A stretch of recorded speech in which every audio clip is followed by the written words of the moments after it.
जो ज्ञानी जन होते हैं, जो ज्ञानी जन होते हैं, जो सत्संग के मर्म को जानते हैं, संत भगवंतों में जिनकी श्रद्धा होती है, वे क्या करते हैं? तो सत्संग कराते हैं। उपलक्ष्य, अनेक उपलक्ष्य में क्या करते हैं? सत्संग कराते हैं।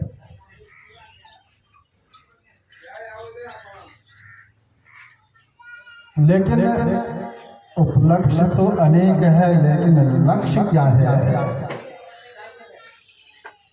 लक्ष्य है तो सभी उपलक्ष्य का एक ही लक्ष्य क्या है? जीवन में शांति मिले, सुख मिले,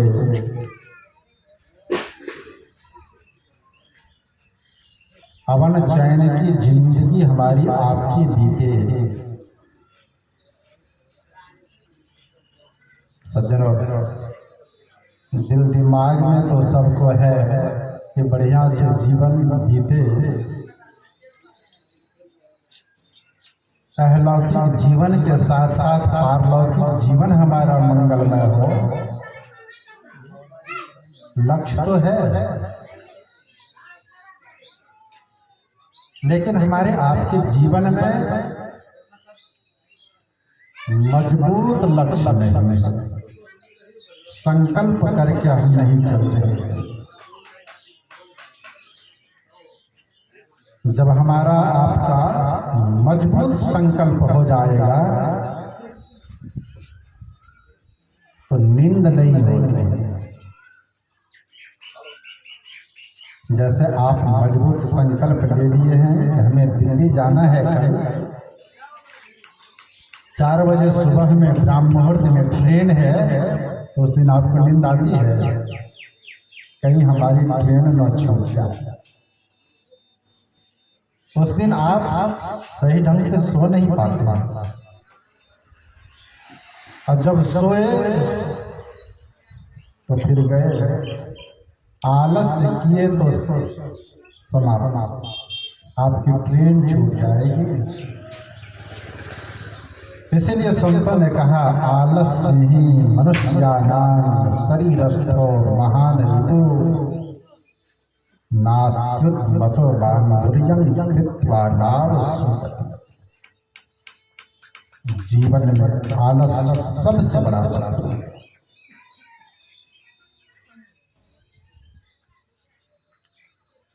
आलस्य को बुलाना नहीं पड़ता है,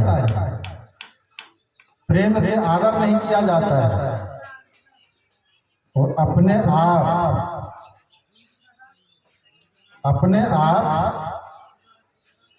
हमारे आपके जीवन में आलस स्वाभाविक हमें सताने लग जाते हैं। लेकिन कर्तव्य कर्म जो हमारा आपका है, उस कर्म को करने में स्वाभाविक नहीं मानेगा। उस कर्मों को करने में यत्न की जरूरत होती है, यत्न करना पड़ता है। सज्जनों, यहाँ पर हम लोग सत्संग करने के लिए उपस्थित हुए हैं। गृहपति हमारे डॉक्टर साहब हम लोगों को बेटी की शादी के पूर्व ये सत्संग में बुलाए हैं। क्या कारण? यही है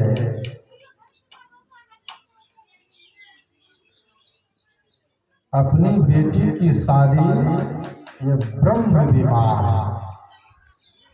विवाह के भी कितने प्रकार होते हैं। सबसे उत्तम है ब्रह्म विवाह। एक है गंधर्व विवाह,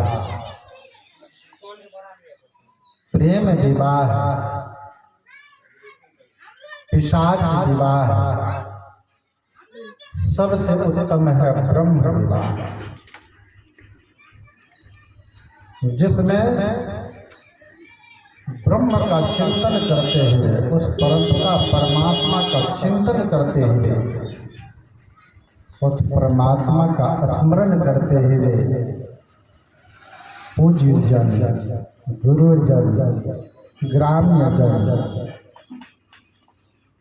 सत्संगी गण, प्रेमी गण, जो सब के सब शुभ कामना करे, मंगल कामना करे, वही है ब्रह्म विवाह। हम लोगों के वैदिक सनातन धर्मावलंबियों के यहाँ यह विवाह एक प्रकार का संस्कार है। ये संस्कार है।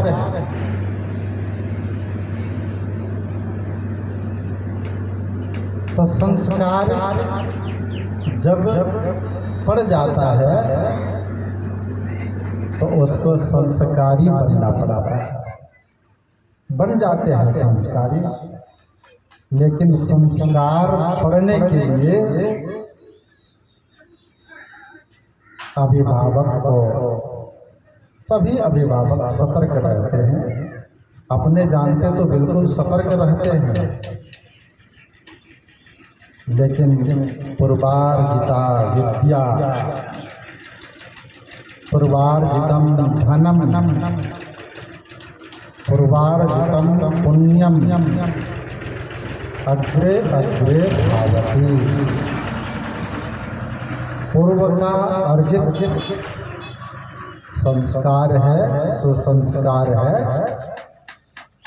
पूर्व का अर्जित अगर संस्कार है तो हमारा आपका जन्म किसी कुल में अगर भी हो जाता है, किसी कुल में हो जाता है, किसी मजहब में हमारा आपका जन्म हो जाता है, फिर भी अपने धर्म के प्रति वास्तविक में प्रेम रहता है। प्रेम हो जाता है। एक सज्जन थे, कुसंस्कारी लोगों के संग में रहने के कारण, कुसंस्कारी लोगों के संग में रहने के कारण इतना कुसंस्कार उसके भीतर भर गया और उसी कुसंस्कार में वह मर भी गई।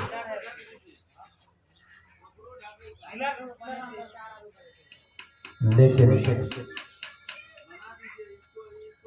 पूर्व का जो सुसंस्कार था, अभी हाल फिलहाल में जो कुसंस्कारियों का संग हो गया,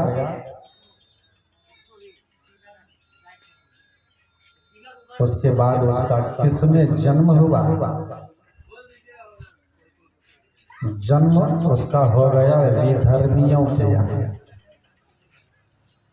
विधर्मी के घर में जन्म हुआ। जन्म तो हो गया, लेकिन जब कहीं भी संतों की वाणी को सुनते, पूजा पाठ की घंटी बजते सुनते, आवाज सुनते, धूप अगरबत्ती गुगुल का जब सुगंध सूंघते और साधु संत महापुरुषों का जब उन्हें दर्शन होता था तो ऐसा लगता था कि साधुनां दर्शनं पुण्यं, साधु संत महापुरुषों के दर्शन से पुण्य होता है। ये पूर्व की जो बात थी उसके भीतर में, पूर्व का जो संस्कार था उसके भीतर में, वह सामने हो जाता है। लेकिन विधर्मियों के यहाँ जन्म लेने के कारण कड़ाई ज्यादा थी।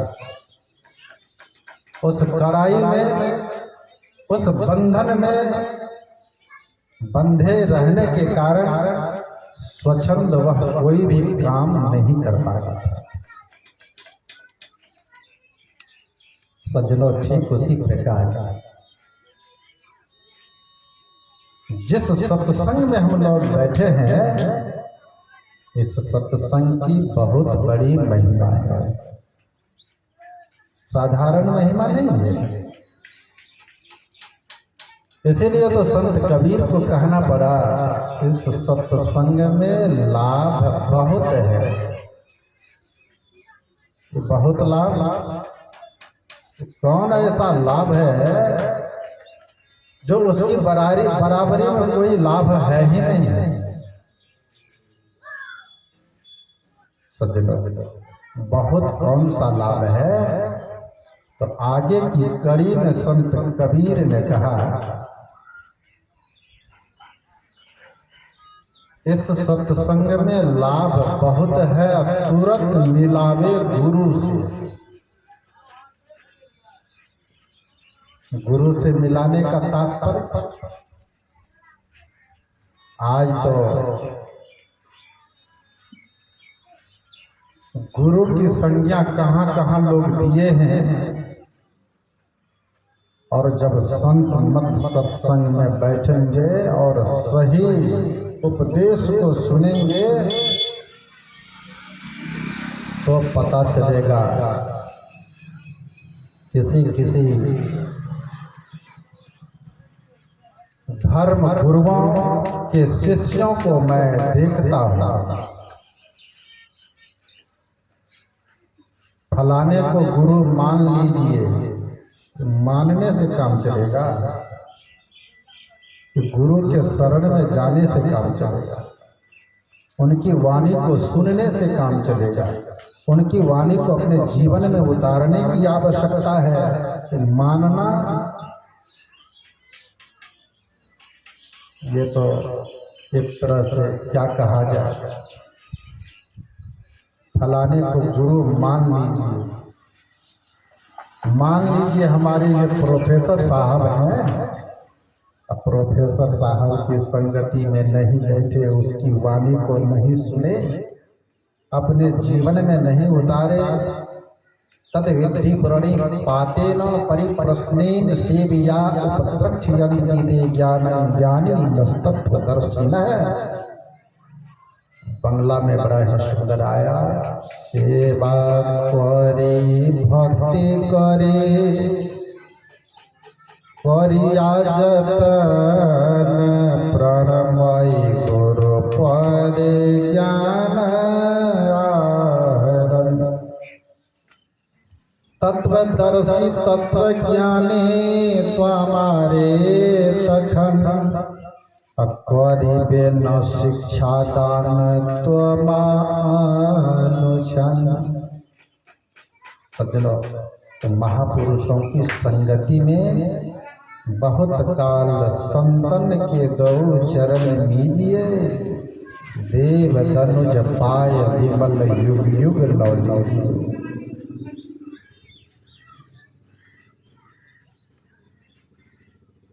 इसीलिए हम लोग बूढ़े बुजुर्गों के मुखार बिंद से सुनते हैं, जब रही 12 बरस रही साधु के टोर, तो सीखी एक बोल। 12 बरस में एक बोल।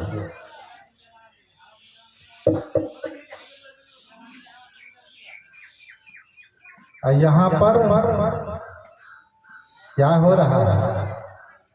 आज साधु के टोल की तो बात छोड़ दीजिए, टोल में बसते नहीं हैं, लेकिन घोल करते हैं कि हम तो महर्षि में ही परमहंस जी महाराज से दीक्षा लिए हैं, महर्षि शाही स्वामी जी महाराज से दीक्षा लिए हैं। घोल करते हैं, घोल करने की कोई आवश्यकता नहीं है बंधुओं। जब उसके चरित्र को देखते हैं तो एक खोह भी नहीं छूटा है। एक जगह की बात नहीं है, बहुतों को देखते हैं। लेकिन सज्जनों, महापुरुषों की वाणी पर चलने की आवश्यकता है।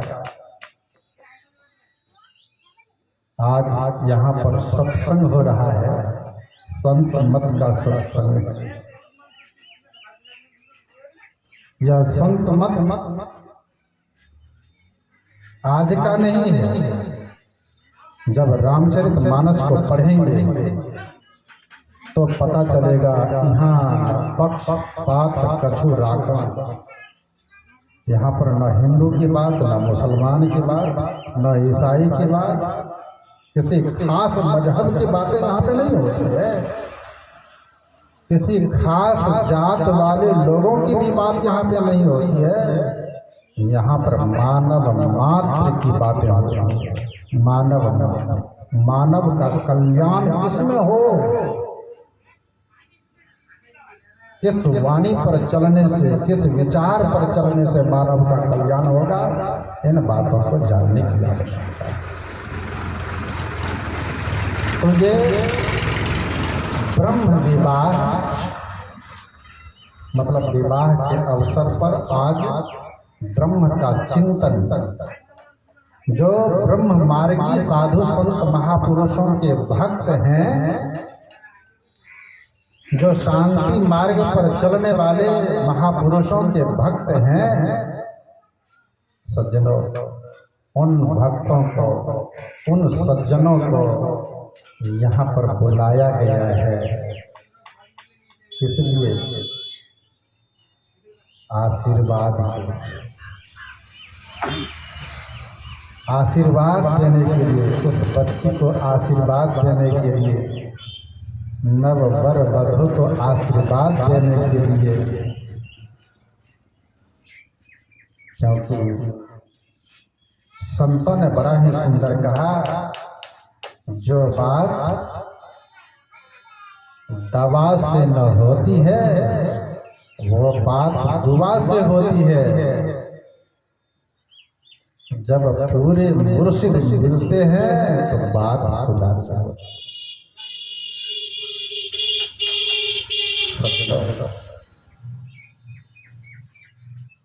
है। मुर्शिद कहते हैं गुरु। अगर पूरे सच्चे सदगुरु मिल जाते हैं तो परमात्मा से बात सामने। जब तक गुरु नहीं मिलते हैं तो बिना गुरु ज्ञान नाम न पैहा, वृथा जन्म गमाई हो। आज गुरु पर खूब चर्चा हो रहा है, लेकिन गुरु के साथ में जाते नहीं हैं, क्योंकि यहाँ तो कड़ाई है। ऐसे चलो वैसे चलो, हर वक्त गुरु का ध्यान रहता है। यहाँ पर तो है हरदम रटो कबहू ना हटो। ये उपदेश है हमारे परमाराध्य जी का उपदेश है। हरदम रटो कबहू ना हटो, अब तो ही छेड़ेगा ना काला। ये काल का दाल नहीं बन सकता है अगर इस तरह से रटेंगे तब ना। यहाँ तो हरदम रटो है, लेकिन हम लोग हरदम हटे रहो। क्या होगा? वास्तविक सत्संग का लाभ नहीं मिल सकता। हमारे परमाराध्य जी को हो सकता है कोई सज्जन पूछे होंगे, क्या पूछे होंगे? हो सकता है वो सज्जन प्रेमी होंगे, सत्संगी होंगे, अपने दिल की बातों को सुनाने वाले होंगे, निश्चल होंगे। क्योंकि निश्चल व्यक्ति जो होते हैं वही दिल की बात दूसरे को कहते हैं, और किसको सब जगह सुनाएंगे दिल की बात तो नहीं। लोग अनमनस भाव में देखेंगे, ये हल्के दिमाग के हैं। सुनाओ उसी से जो सुने खुशी से, खुश होकर के सुने। अगर उससे हम सुनाते हैं अब वे सुनते हैं तो क्या होता है? हमारे विकार को भी दूर कर जाते हैं, दूर कर देते हैं। आप लोगों का विकार जब कुछ मन में भरा होता है या हम ही लोगों के मन में कुछ जब भर जाता है तो महापुरुषों की संगति में जाते हैं, अपनी सभी वाणी सुनाते हैं, वे बड़े प्रेम से सुनते हैं। जब सुनते हैं तो मन बिल्कुल हल्का हो जाता है, लगता है अब हमारे पास जो बोझ था ना वो बोझ समाप्त हो गया है, बोझ उतर गया है। जब गुरुजनों को गार्जन को सुनाते हैं तो बोझ उतर जाता है, और नहीं तो भार ऐसा मालूम पड़ता है। तो यहाँ पर आज सत्संग जो हो रहा है, आज हम जितने सत्संगी हैं उन सभी सत्संगियों के दिल दिमाग में भजन करने की प्रबल इच्छा है, लेकिन भजन कैसे किया जाए, भजन सत्संग कैसे किया जाए। सिर्फ अभी आए हैं हम लोग इस काम को लेकर के, ये सत्संग अभी सुन रहे हैं, अभी हम लोग बहुत बढ़िया से सत्संग सुन रहे हैं, अभी कर नहीं रहे हैं, अभी सत्संग सुन रहे हैं। हम भी सत्संग सुना रहे हैं, आप लोग कहे हैं सुनाने के लिए तो सुना रहे हैं, आप लोग सुन रहे हैं। सत्संग करना कब होगा, करेंगे कब, जब करेंगे तो कर जाएंगे। करना कब होगा, जब यहाँ से उठेंगे, ध्यान से अपने अपने चप्पल की पहचान करके पहनेंगे, ईर्ष्या द्वेष को छोड़ करके, इधर उधर की बातें चुगली को छोड़ करके अपने काम पर चले जाएंगे। राम का नाम लेते हुए तन काम में मन राम में हर वक्त लगा करके रहेंगे तो वास्तविक सत्संग हो।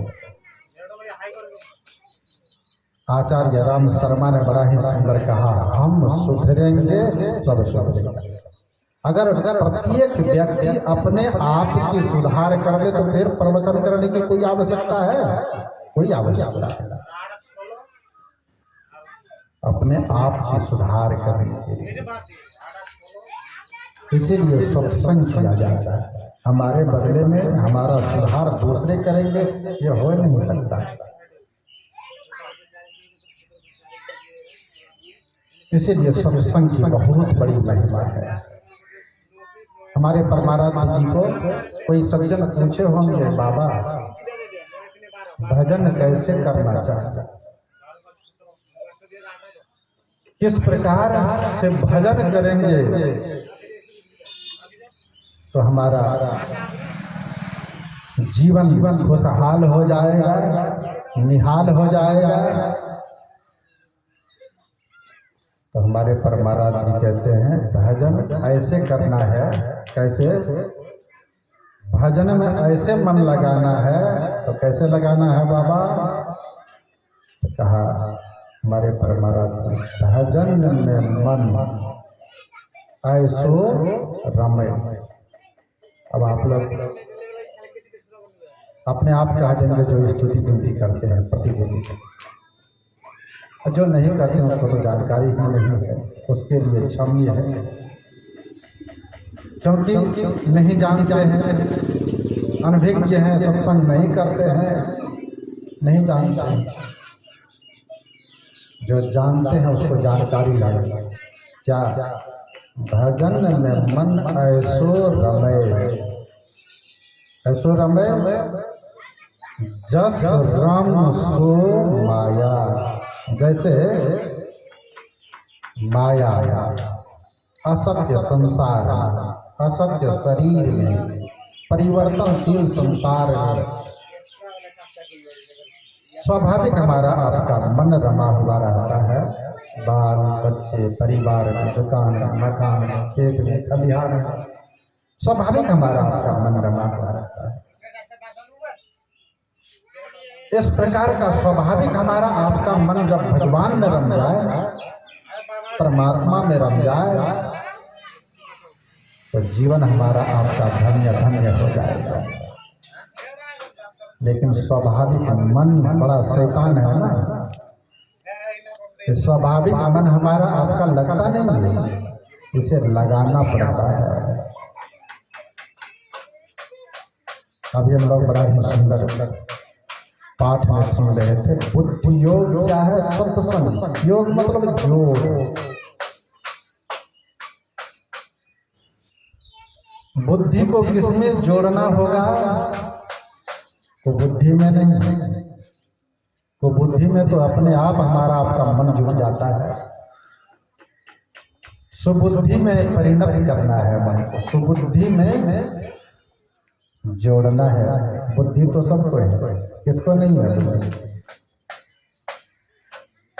पशु पक्षी को भी बुद्धि है, भोजन करने की बुद्धि है, सोने की बुद्धि है, बाल बच्चे उत्पन्न करने की बुद्धि है, उसको भी मोह ममता है। और हम मनुष्य भी उसी में अगर पड़े रहे तो दोनों में कोई परिवर्तन नहीं। आहार निद्रा भय मैथुनम च सामान्य मेतत् पशुभिर नराणां ज्ञानं नराणां मलिकं विशेखो ज्ञानेन हीनाः पशुभिः समानाः। सज्जनों, तो पशुवत जीवन बिताने के लिए ये मानव का तन नहीं मिला है, ये तन मिला है किस लिए? तो इस सत्संग में मन को लगाने के लिए तन मिला है। तब इस सत्संग में लाभ बहुत है। कौन लाभ है? ज्ञान रूपी धन का लाभ है। यहाँ पर ज्ञान, अगर ज्ञान है तो आपके पास कुछ नहीं है। ज्ञान है आपके पास, भले सांसारिक धन वैभव कुछ नहीं है, अज्ञान है तो सब कुछ की प्राप्ति आप कर लेंगे। अगर ज्ञान नहीं है, पुत्र को ज्ञान नहीं है, कुपुत्री है, कुपुत्र है, तो पुत्र सुपुत्र तो किम धन संचय। पुत्र अगर सुपुत्र है तो किम धन संचय, उसके लिए धन संचय करने की आवश्यकता नहीं, धन कमा लेंगे। अब पुत्र कुपुत्र तो किम धन संचय, अगर धन संचय कर दिए हैं, कर लिए हैं, आपको पुत्र निकल गया तो फिर सबको उड़ा बुड़ा करके समाप्त कर देंगे। सज्जनों, कहने का भाव, इस सत्संग में लाभ बहुत है, बहुत लाभ। कौन सा लाभ है? तो ज्ञान को प्राप्त कर लेते हैं इस सत्संग में। सांसारिक जीवन में जीने का ज्ञान उसे प्राप्त हो जाता है, साथ ही साथ पारलौकिक जीवन में कैसे जिया जाए इसकी जानकारी हो जाती है। एक ऋषि थे, उसका नाम था नाभाग। नभग ऋषि के सुपुत्र थे नाभाग।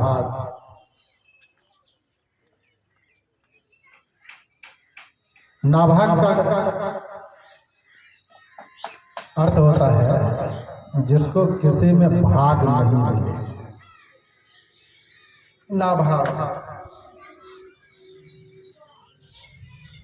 उसको नभग ऋषि को 2 पुत्र और थे। छोटे का नाम था नाभाग। माता पिता तो चाहते हैं कि सभी बेटे हमारा खुशहाल हो जाए, खुशहाल रहे, किसी को दुख नहीं हो। माता पिता अपने कर्तव्य पर चलते हैं। ठीक उसी प्रकार साईं के सब जीव हैं कीड़ा कुंजर द्वय, कापर कृपा कीजिए कापर निर्दय। साईं परमपिता परमात्मा के जितने जीव हैं उस सब पर परमात्मा की दया है, कृपा है।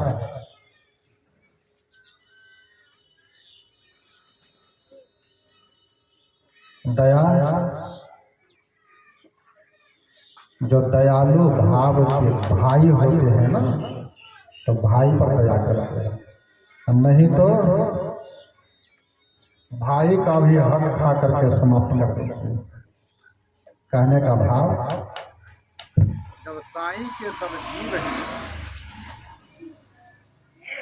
परमात्मा के सभी बच्चे हैं, तो सभी भाई हुए ना, चाहे मनुष्य हो या पशु हो, जितने जीव हैं सब एक दूसरे के भाई कहा जाए। परमात्मा की दया है, ये तन देते हैं, मन देते हैं, सब कुछ देते हैं, धन देते हैं, परिवार देते हैं। छोटे छोटे जीव भी महल का सुख भोगते हैं, सब कुछ देते हैं, लेकिन हम उसके जो भाई के समान हैं, एक दूसरे को समाप्त कर देते हैं, दूसरे का गला रेत देते हैं। सज्जनों, कहने का भाव, इस सत्संग में लाभ बहुत है, तो ज्ञान से मिला देते हैं, और जब हमें ज्ञान से मिला देते हैं तो क्या होता है, यथा नद्यः स्यन्दमानाः समुद्रेष्टं गच्छन्ति नाम रूपे विहाय, तथा नाम रूपादि मुक्तः परात् परम पुरुष विपैति दिव्यम। जैसे नदी नाला का जल सागर में जाकर के सब सागर हो जाता है, वहाँ जाकर के ये नहीं कहेंगे हमारे घर के बगल में जो नदी है ना वही जल है, ये नहीं, वहाँ जाकर के आपको सागर कहना पड़ेगा, तब उस सागर में हम डुबकी लगा सकेंगे, उसका लाभ ले सकेंगे, उसकी महिमा का बखान कर सकेंगे। सज्जन, आप लोग नभग ऋषि के प्रसंगों को श्रवण करें। क्या होगा,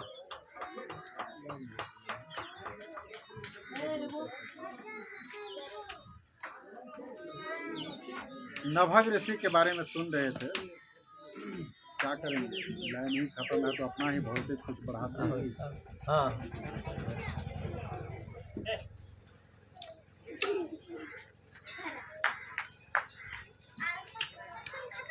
नभग ऋषि के बारे में हम लोग सुन रहे थे। हेलो,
हम लोग एक बार सदगुरु भगवान का जय जयकार करें। बोलिए प्रेम से श्री सदगुरु महाराज की जय। सज्जनों, नभग ऋषि के बारे में हम लोग कह रहे थे, 3 सुपुत्र था उनको, तो तीनों पर उनकी दया बहुत ही सुंदर। तीनों को पढ़ने के लिए, शिक्षा के लिए, दीक्षा के लिए उनका ध्यान बराबर रहता था कि हमारा सुपुत्र ऊंची शिक्षा को प्राप्त कर ले, सुंदर जीवन जिए। इसके लिए लौकिक शिक्षा की आवश्यकता है। गुरु जी के पास भेज दिए। वहां पर गुरु जी के पास जब गए तो कम पढ़े लिखे, क्योंकि पढ़ने लिखने में उसको मन नहीं लग रहा था। जब जो छोटे थे नाभाग, और बड़ा संस्कारी था।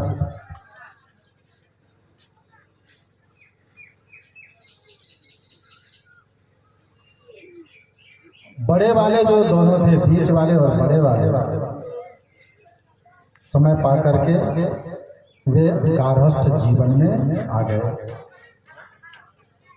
जब गारहस्थ जीवन में आए, सारी धन संपत्ति की बंटवारा वे करने लगे। यहाँ तक कि पिताजी के हिस्से में भी कुछ नहीं रखी। तो पिताजी ने छोटे को खबर दिया कि तुम पढ़ रहे हो, आओ पहले अपना हिस्सा ले लो तुम, इसके बाद जो करने का होगा तुम करना। अगर पढ़ने की इच्छा होगी तो पढ़ना,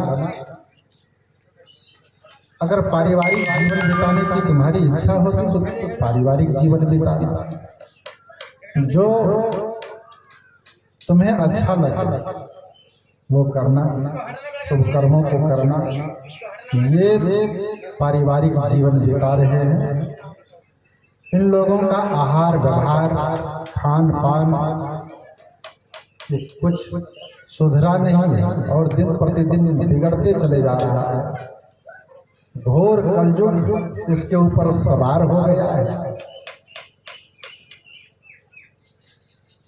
छोटे भाई ने कहा कि पिताजी किस प्रकार से ये लोग हिस्सा कर रहे हैं। तो किस प्रकार से हिस्सा कर रहे हैं? दो ही भागों में कर रहे हैं। तुम्हारा हिस्सा कुछ नहीं रख रहे हैं।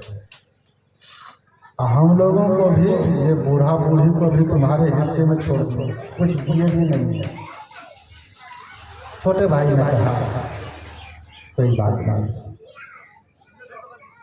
हमसे बड़े हैं दोनों, जैसी इच्छा हो दोनों की वही करे, हमको अभी पढ़ने दीजिए।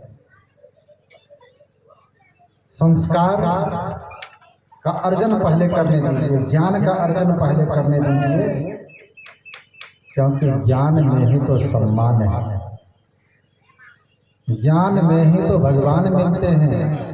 ज्ञान नहीं है तो भाव का है। अब भाव है, अगर ज्ञान नहीं है तो फिर भगवान को पाना मुश्किल है। भगवान कहते हैं अगर ज्ञान है तो अहंकार कैसा? जो ज्ञानी है उसको अहंकार नहीं। अगर अहंकार है तो इसका मतलब वो ज्ञानी नहीं है। ये भगवान का कथन है। तो नाभग ऋषि से नाभाग छोटे सुपुत्र ने कहा कि जिस प्रकार से दोनों भाई करेंगे करने दीजिए। ये तो बड़ी खुशी की बात है, आप दोनों को हमारे हिस्से में कर दिए। अब हिस्से में कर दिए हैं, इस बात से हम बहुत खुश हैं, क्योंकि माता पिता से बढ़ करके संसार में और कोई नहीं है। इसीलिए तो संत कबीर को कहना पड़ा, प्रथम गुरु है माता पिता।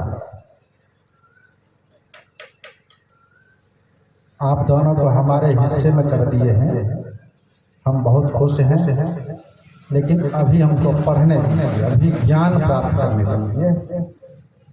कहा कोई बात नहीं, जब ज्ञान प्राप्त करके आओगे तो हमारा भोजन बहुत भरण पोषण, भोजन कैसे कराओगे? क्योंकि तुम्हारे पास तो कुछ नहीं रहेगा। नाभाग ने कहा तो भीख मांग करके लाऊंगा और आप दोनों को खिलाऊंगा, तब मैं खाऊंगा। उस समय हृदय से उसके माता पिता आशीर्वाद पाए, हृदय से। अगर माँ हृदय से आशीर्वाद दे दे पिता अगर हृदय से आशीर्वाद दे दे तो पुत्र को किसी चीज की कमी नहीं रहेगी।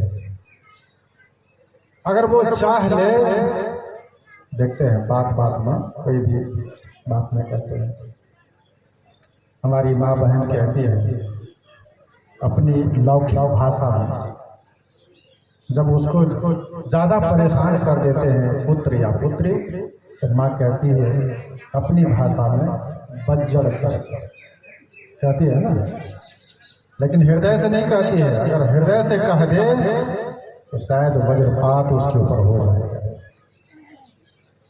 लेकिन हृदय से नहीं कहती, क्योंकि ममता मयी माता है। माता होती है ममता मयी, श्रद्धा रूपा माता होती है। माता पिता का आशीर्वाद नाभाग को मिला, पढ़ लिख करके जब तालीम हो गया ना, जब घर आया, एक दूसरे राज्य के जो राजा थे ना, वे बहुत बड़ा यज्ञ करने जा रहे थे, बहुत बड़ा यज्ञ। उस यज्ञ में मुख्य आचार्य के रूप में इसी को वर्ण करने के लिए आए थे, इसी को चुने थे राजा, इसको नभग के सुपुत्र को आए चुनने के लिए, इसको निमंत्रण दिए और बड़ी विनम्रता के साथ राजा साहब अनुनय विनय प्रार्थना किए कि आप हमारे यज्ञ को सफल कर दें। ये तो बहुत बड़े पढ़ लिख करके बहुत बड़े विद्वान हो चुके थे। निमंत्रण को स्वीकार किए और स्वीकार करके उस राजा के यहाँ पहुंचे, बहुत ही सुंदर ढंग से यज्ञ करा दिए और खुश होकर के दक्षिणा के रूप में, जब राजा ही था तो फिर क्या था, दक्षिणा के रूप में अपने राजशाही के हिसाब से, और जो जिस तबके के व्यक्ति होते हैं, हम लोगों के धर्म शास्त्रों में ऐसा आया है, राजा योगी देखना खाली हाथ में देखो। हम नहीं कहते, ऐसा नहीं कहेंगे आप सुदानंद बाबा कहेंगे। बूढ़े बुजुर्गों से जो मैं सुना हूँ, मेरा भी उतना उम्र नहीं है, लेकिन जो सुना हूँ नहीं सुना। राजा योगी, राजा को योगी को राजा योगी देखना मतलब तमाशा दिखना। राजा योगी देखना खाली हाथ में देखना। राजा के पास जाते हैं तो कुछ राजा खुश कैसे होंगे? हम लोगों को अगर किसी पदाधिकारी से काम होता है तो क्या करते हैं, उसके बाल बच्चे के लिए कुछ ले जाते हैं। उस पदाधिकारी की पत्नी देखती है कि हमारे बच्चे को कुछ दिए हैं, तो पत्नी श्रद्धा रूपा है ना, माता है ना, वो अपने पति से वो कहती है फलाना का काम कर दो। बड़े श्रद्धालु कहने का भाव, उस राजा को राजा खुश कब होते हैं, जब उसके बच्चे के ऊपर आपका ध्यान रहता है। सज्जनों, ठीक उसी प्रकार परमात्मा रूपी राजा को अगर खुश करना चाहते हैं तो उसके जितने बच्चे हैं, ऐसा वास्य मृदंग सर्वं यत्किंच जगत्यां जगत तेना तक्तेन भुंजिता मागरिधः कस्वस्विधनम। सभी जीवों पर दया दर्शाना होगा। और एक अर्थ हुआ कि राजा को देखना है खाली हाथ नहीं, तो राजा के राज्य में हम लोग रहते हैं तो खाली हाथ कैसे देखेंगे? उसको तो टैक्स के रूप में कुछ देना पड़ेगा।